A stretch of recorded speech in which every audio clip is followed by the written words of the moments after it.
strike into the crowd. வணக்கம் நண்பர்களே, welcome to channel CCF உங்கள் cricket with mister cocktail furious. இப்போ நம்ம டிஸ்கஸ் பண்ண போற topic Pakistan, New Zealand, south Africa ODI try series வந்து பாத்தீங்கன்னா பாகிஸ்தான்ல ஸ்டார்ட் ஆயிடுச்சு. இந்த ஒரு பர்டிகுலர் ட்ரை சீரிஸ் வந்து பாத்தீங்கன்னா ஒரு ரவுண்டு தாங்க. அதாவது ஒரு டீமும் ஒரு டீமோட ஒரு வாட்டி தான் விளையாடுவாங்க. ஸோ மொத்தமா பாத்தீங்கன்னா 3 லீக் மேட்ச், 4வது மேட்சே வந்து பாத்தீங்கன்னா ஃபைனல் டாப் 2 டீம்ஸ் விளையாடுவாங்க. So it's very very short tournament.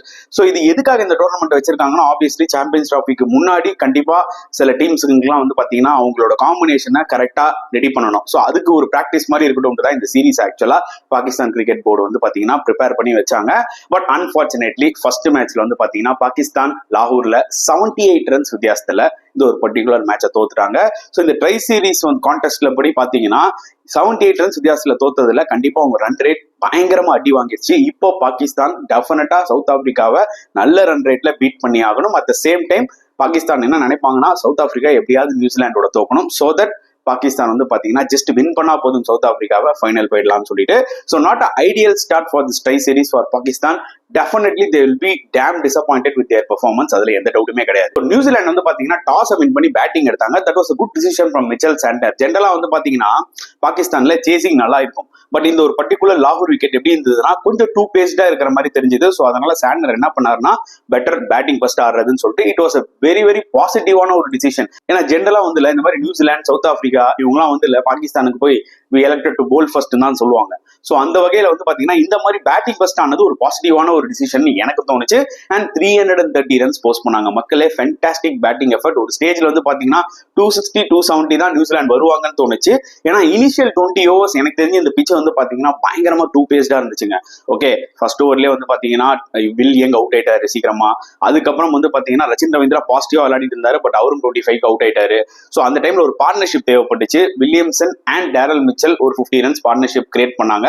But Williamson வந்து பாத்தீங்கன்னா சூப்பரா விளையாடிட்டு இருந்தாரு, 58 ரன்ஸ். கொஞ்சம் பால்ஸ் ஆடினாரு. பட் கண்டிப்பா இந்த பிச்சுக்கு அது தேவை. ஏன்னா டிபிக்கல் ஓடிஐ இன்னிங்ஸ் விளையாடியே ஆகணும். ஏன்னா இனிஷியல் 20 ஓவர்ஸ் ரொம்பவே டூ பேஸ்டா இருந்தது இந்த விக்கெட். 58 வரைக்கும் சூப்பரா ஹார்ட் ஒர்க் பண்ணி கடைசியில வந்து பாத்தீங்கன்னா ஷைன் அஃப்ரிடியோட செகண்ட் ஸ்பெல்ல அவுட் ஆயிட்டாரு. சோ செட் ஆகி அவுட் ஆனோடனே பாத்தீங்கன்னா எனக்கு என்ன தோணுச்சுன்னா அங்க கேம் சேஞ்ச் ஆகும்னு தோணுச்சு. பட் அங்கேயும் பாத்தீங்கன்னா ஒரு இம்பார்ட்டன்ட் பார்ட்னர்ஷிப் டெவலப் ஆச்சு between Daryl Mitchell and Glenn Phillips. So அவங்களும் வந்து பாத்தீங்கன்னா ஒரு 50 ரன்ஸ் பார்ட்னர்ஷிப் போட்டாங்க. And fantastic knock from Daryl மிச்சல்ங்க. அதாவது இந்த மாதிரி ஸ்பின் கண்டிஷன்ஸ், ஸ்லோ கண்டிஷன்ஸ்ல எல்லாம் மிச்சல் சூப்பரா விளையாடுவாரு. அதே மாதிரி தான் வந்து பாத்தீங்கன்னா ஃபென்டாஸ்டிக்கா விளையாடுறாரு. 81 ஆஃப் ஜஸ்ட் 84-85 பால்ஸ். டஃப் விக்கெட்டுங்க. பட் ஸ்ட்ரைக் ரேட் பாத்துக்கோங்க 97-98 அவர் விளையாடிட்டாரு. பட் அன்பார்ச்சுனேட்லி அவுட் ஆயிட்டாரு. Deserve to get that 100. So Daryl Mitchell out ஆகும்போது பாத்தீங்கன்னா 200 for 5 சம்திங் இருந்தாங்க நியூசிலாந்து. எனக்கு என்ன தோணுச்சுன்னா, ஓகே ஒருவேளை அந்த 260 270 வந்து முடிப்பாங்க, பாகிஸ்தான் இந்த மேட்சை வின் பண்ணிடலான்ற மாதிரி தோணுச்சு. பட் நிஜமாவே கிளென் பிலிப்ஸ் வந்து one of the best ODI innings இந்த வருஷத்துக்கு விளையாடி இருக்காருங்க. அதுல டவுட்டே கிடையாது. 74 பால்ஸ் 106 ரன்ஸ் தாரமான ஒரு இன்னிங்ஸ் கண்டிப்பா சொல்லணும். இனிஷியலா கொஞ்சம் டைம் எடுத்துக்கிட்டாரு. ஆப்வியஸ்லி இந்த மாதிரி டூ பேஸ்ட் விக்கெட்ல நீங்க போனோடனே பேங் அடிக்க முடியாது. அதனால கொஞ்சம் டைம் எடுத்துதான் ஆடணும். பிச்சை அசஸ் பண்ணாரு, சூப்பரா விளையாடினாரு. ஏன்னா அவரோட வந்து பாத்தீங்கன்னா குரூஷியல் பார்ட்னர்ஷிப் ஆக்சுவலா பிளே பண்ணாங்க. நடுவில் வேற லாத்தம் வேற வந்து காம்பி பண்ணிட்டு இருந்தாரு. ஏன்னா லாத்தம் என்னை பொறுத்த வரைக்கும் பாத்தீங்கன்னா டாப் ஆர்டர்ல தான் வந்து பெஸ்ட் பொசிஷன் இப்போதைக்கு அவர் இருக்கிற ஃபார்ம்ல. ஏன்னா ஒண்ணுமே இப்ப ரீசென்ட் டைம்ல அவர் பெருசா பெர்ஃபார்ம் பண்றதே இல்லை. அவர் வந்து மொமெண்டமுக்கு எடுத்து விட்டு தான் போனார் ஆக்சுவலா. ஏற்கனவே ஒரு எல்பிடபிள்யூ ஆக வேண்டியது. அதுக்கப்புறம் வந்து பாத்தீங்கன்னா ஹாரிஸ் ராவ் பால்ல ஏர்லியரா ஆடி அவுட் ஆயிட்டு போனாரு. சோ கண்டிப்பா வந்து பாத்தீங்கன்னா அந்த டைம்ல கொஞ்சம் ட்ரபிள்ல தான் இருந்தாங்க. But Bracewell and Glenn Phillips ரெண்டு பேருமே சேர்ந்து ஒரு இம்பார்ட்டன்ட் பார்ட்னர்ஷிப் மறுபடியும் வந்து கிரியேட் பண்ணாங்க. குயிக்கா ஒரு 55-56 ரன்ஸ் பார்ட்னர்ஷிப் அந்த டைம்ல தேவைப்பட்டுச்சு. அப்புறம் பிரேஸ்வெல் அவுட் ஆயிட்டாலுமே வந்து பாத்தீங்கன்னா சாண்டரும் சரி கிளென் பிலிப்ஸும் சரி கிட்டத்தட்ட ஒரு 76 ரன்ஸ் பார்ட்னர்ஷிப் அப்படியே அன்பீட்டன். அதுல வந்து பாத்தீங்கன்னா சாண்டர் 8 ரன் தான் அடிச்சிருப்பாரு. முக்காவாசி கான்ட்ரிபியூஷன் வந்து பாத்தீங்கன்னா கிளென் பிலிப்ஸ் தான் பண்ணிருப்பாரு. சரியான நாக்குங்க, வாய்ப்பே கிடையாது. எப்போ வந்து பிரேஸ்வெல் அவுட் ஆனாரோ அதுக்கப்புறம் கவுண்டர் அட்டாக் பண்ண ஆரம்பிச்சிட்டாரு. ஏன்னா அவருக்கு தெரிஞ்சிருச்சு, ஓகே விக்கெட் போக போக கொஞ்சம் பெட்டரா ஆகுது, ஒருவேளை லைட்ஸ்ல இன்னும் கொஞ்சம் பெட்டர் ஆகுமோன்றதை ஜட்ஜ் பண்ணி என்ன பண்ணாருன்னு பாத்தீங்கன்னா அட்டாக் பண்ண ஆரம்பிச்சாரு. அவங்களோட பெஸ்ட் பவுலர்ஸே அடிச்சாரு. அதுதான் எனக்கு என்ன கிளென் பிலிப்ஸ் ஓட இன்னிங்ஸ்ல எனக்கு பிடிச்ச ஒரு விஷயம் என்னன்னு பாத்தீங்கன்னா, பாகிஸ்தானோட பெஸ்ட் பவுலர்ஸே அவர் அட்டாக் பண்ணாரு. நல்லா ஞாபகம் வச்சுக்கோங்க, பாகிஸ்தானோட பெஸ்ட் பவுலர்ஸ் யார் இந்த மேட்ச்ல? அப்ரார் அஹ்மத். அவர் சூப்பரா போட்டு விக்கெட்ஸ் எடுத்தாரு. ஆனா அவர் ஸ்பெல்ல முடிச்சிட்டாரு. லாஸ்டா வந்து ஷைன் அஃப்ரிடி போட்டார் ஒரு 2 ஓவர். செம்ம காட்டிட்டாரு. எஸ்பெஷலி லாஸ்ட் ஓவர்ல கிட்டத்தட்ட 25 ரன் டோட்டலா. அந்த டைம்ல வந்து பாத்தீங்கன்னா மொமெண்டம் வந்து நியூசிலாந்து பக்கம் ஷிஃப்ட் ஆயிடுச்சு. Pakistan will be damn disappointed. 300க்குள்ளேயாவது அட்லீஸ்ட் டிஃபெண்ட் பண்ணலாம் அப்படின்னு நம்ம நினைச்சிருப்பாங்க. 330 போனோடனே they would have been so disappointed. ஏன்னா ஷைன் அஃப்ரிடி அந்த லாஸ்ட் 2 ஓவர் முன்னாடி வரைக்கும் ஃபென்டாஸ்டிக்கா போட்டாரு. நியூ பால்லையும் லிட்டரலி அன்பிளேபிளா இருந்தாரு. அப்பப்போ வந்து பாத்தீங்கன்னா ரிஸ்வான் அவர் ஒரு ஸ்பெல் எடுத்துட்டு வருவார்ல, வந்தாரு கேன் வில்லியம்சன் விக்கெட் எடுத்தாரு, வந்தாரு ஆல்மோஸ்ட் லாத்தம் விக்கெட் எடுத்திருப்பாரு. சோ அந்த மாதிரி அப்பப்போ வந்து விக்கெட் எடுத்தாரு, ஓவரால் 3 விக்கெட்ஸ் எடுத்தாரு. சோ கண்டிப்பா ஷைன் அஃப்ரிடிய இந்த பொழந்ததுக்கு வந்து பாத்தீங்கன்னா கிளென் பிலிப்ஸ் வந்து ஒரு ஹியூஜ் சல்யூட் கொடுக்கணும். ஏன்னா நல்ல போலர் அடிக்கிறது கண்டிப்பா பாத்தீங்கன்னா அந்த பேட்ஸ்மேன் கிட்ட பயங்கரமான குவாலிட்டி இருக்குன்னு தானே அர்த்தம். சோ ஒரு சப்கான்டினென்ட்ல ஒரு சாம்பியன்ஸ் டிராஃபிக்கு முன்னாடி, அதுவும் இந்த கண்டிஷன்ஸ்ல தான் major of the matches New Zealand விளையாட போறாங்க. கண்டிப்பா இந்த செஞ்சுரி ரொம்ப ரொம்ப வேல்யூபிளான ஒரு நாக்குங்க, அதுல டவுட்டே கிடையாது. Hats off to Glenn Phillips playing a match winning innings. அதுல எந்த டவுட்டுமே இல்ல. Pakistan will be disappointed. அவங்களுக்கு இன்னும் ஒரு மிகப்பெரிய ப்ளோ என்னன்னு பாத்தீங்கன்னா ஹாரிஸ் ராஃப் இந்த மேட்ச்ல நல்லா போட்டுட்டு இருந்தாரு. 6.1 overs 23 ரன்ஸ் தான் கொடுத்திருந்தாரு, ஒரு விக்கெட் எடுத்திருந்தாரு டாம் லேத்தம்ல. ஸோ நல்ல ஒரு ரிதம்ல இருந்தாரு. அன்பார்ச்சுனேட்லி அவருக்கு சைட் ஸ்டெயின் மாதிரி வந்துருச்சு, அதனால பாத்தீங்கன்னா கிரவுண்ட் அவுட் போயிட்டாரு. ஸோ அது ஒரு மிகப்பெரிய ப்ளோ ஃபார் பாகிஸ்தான், அதுல எந்த டவுட்டுமே கிடையாது. ஸோ பொறுத்துதான் பார்க்கணும் அவரோட இன்ஜுரி ஸ்டேட்டஸ் என்ன இருக்குன்னு சொல்லிட்டு. ஸோ இன்கேஸ் அவரோட இன்ஜுரி ஸ்டேட்டஸ் பயங்கரமா இருந்து அவுட் ஆஃப் சாம்பியன்ஸ் ட்ராஃபினா that will be a big blow. ஏன்னா ஹாரிஸ் ராஃப்லாம் ரொம்ப ரொம்ப இம்பார்ட்டன்டான ஒரு bowler ஃபார் பாகிஸ்தான், அது நம்ம வெயிட் பண்ணி தான் பார்க்கணும். இப்போ சேசிங் வரும். ஸோ பாகிஸ்தான் பொறுத்த வரைக்கும் எனக்கு என்ன தோணுச்சுன்னா, அவங்க ஹோம்ல இந்த மாதிரி எல்லாம் பெரிய டார்கெட் வந்து சேஸ் பண்ணிருக்காங்க. இந்த விக்கெட் வந்து எனக்கு தெரிஞ்சு லைட்ஸ்ல கொஞ்சம் பெட்டரான மாதிரி எனக்கு தோணுச்சு, பிளேயிங் அகைன்ஸ்ட் ஃபாஸ்ட் bowlers. ஆனா அகைன்ஸ்ட் ஸ்பின் இல்லைங்க, ஏன்னா டர்ன் இருந்துச்சு.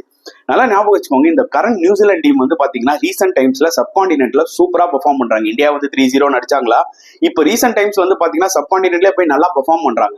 ஏன்னா இந்த ஸ்பின் கண்டிஷன்ஸ்க்கு ஏற்ற மாதிரி அவங்க பேட்டிங்கும் பாருங்க, டேரல் மிச்சர்லாம் அடாப்ட் பண்ணி ஆடுறாரு. கேன் வில்லியம்சன் எப்பவுமே எல்லா கண்டிஷன்லுமே நல்லா விளையாடுவாரு.